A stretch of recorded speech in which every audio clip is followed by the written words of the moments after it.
Hello everyone, welcome back to another video on my channel, and in this video I am going to tell you your half yearly strategy जिससे आप 90 above score कर पाओ अपने half yearly में। इन 5 boxes में मैं आपको पूरी स्ट्रैटेजी बता दूंगी जो कि आपके एंड ऑफ द वीडियो तक आपको ये पूरा एक पेज पे अपनी समरी मिल जाएगी कि कैसे प्रिपरेशन करनी है। So let's start with the video. So the number 1 thing is only reading important topics but overviewing whole chapter. This is very important. Half yearly में पूरा सिलेबस नहीं आता है, वो तो प्री बोर्ड्स में आता है। सो हाफ ईयरली के लिए आपको अपना पूरी एक बार बुक ओवरव्यू करनी चाहिए। ओवरव्यू का मतलब होता है बस एक बार सारी चीज़ें देख लेना, और रीड से वही करनी है जो कि आपको इम्पॉर्टेंट टॉपिक लगे और आपकी जो बुक में ही बोल्ड से लिखी हुई हो, जो प्रिंटेड हो बोल्ड में, बस वो।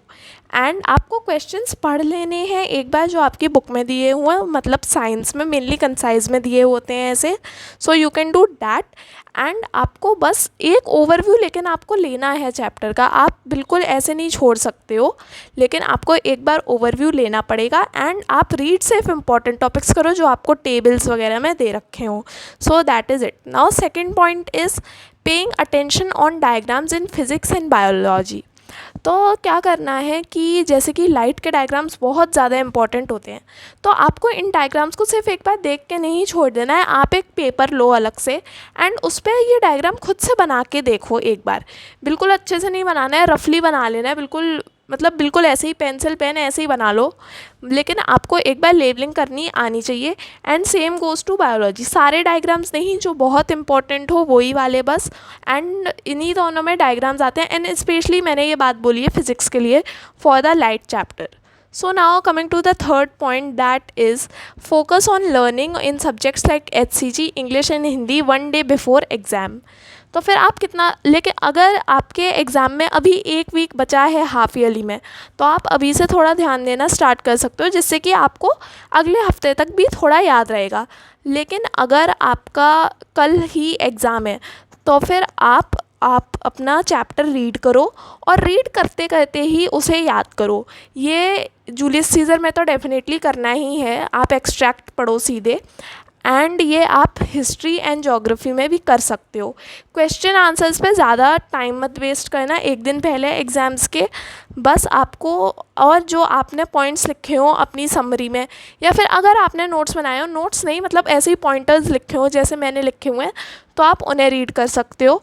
लेकिन लर्निंग एक दिन पहले ही होगी। लर्निंग आप सोचो कि हम पहले से कर लें, तो वो काम नहीं आती है इन सब्जेक्ट्स में। एंड यू कैन डू, आप जैसे कि वर्कबुक में मैंने दिखाया है कि मैंने पहले से ही पॉइंट्स हाईलाइट कर लिए थे जूलियस सीज़र में कि कौन से मेरे को एग्ज़ाम से पहले पढ़ने में ज़्यादा हेल्पफुल रहेंगे, तो आप वो पॉइंट्स पढ़ सकते हो। और यही HCG वगैरह में होता है, सिर्फ क्वेश्चन आंसर्स याद करने हैं आपको एक दिन पहले, बाकी ओवरव्यू आपको पहले से होना चाहिए।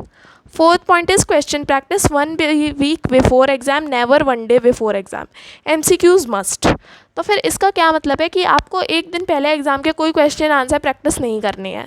बस आपने एक दो लिख कर देख लिए तो ये बहुत होगा। जैसे कि इसमें देखो, मैंने बाकी के नहीं भरे हुए हैं, कुछ भरे हुए हैं, इतने नहीं करके देखने, सिर्फ 1-2 करके देखो, और वो भी मतलब बिल्कुल पॉइंट टू पॉइंट लिख दिए, जिससे कि आपको अपने आप में कॉन्फिडेंस बिल्डअप हो जाए कि हाँ मैं कर पा रहा हूँ।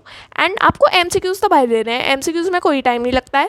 एंड एक बार अपनी बुक एक्सरसाइज आप सॉल्व करके देख सकते हो, इतना टाइम नहीं लगाना है, बस एक बार रीड कर लेना है। लेकिन क्वेश्चन प्रैक्टिस प्लीज़ मत करना है एक दिन पहले।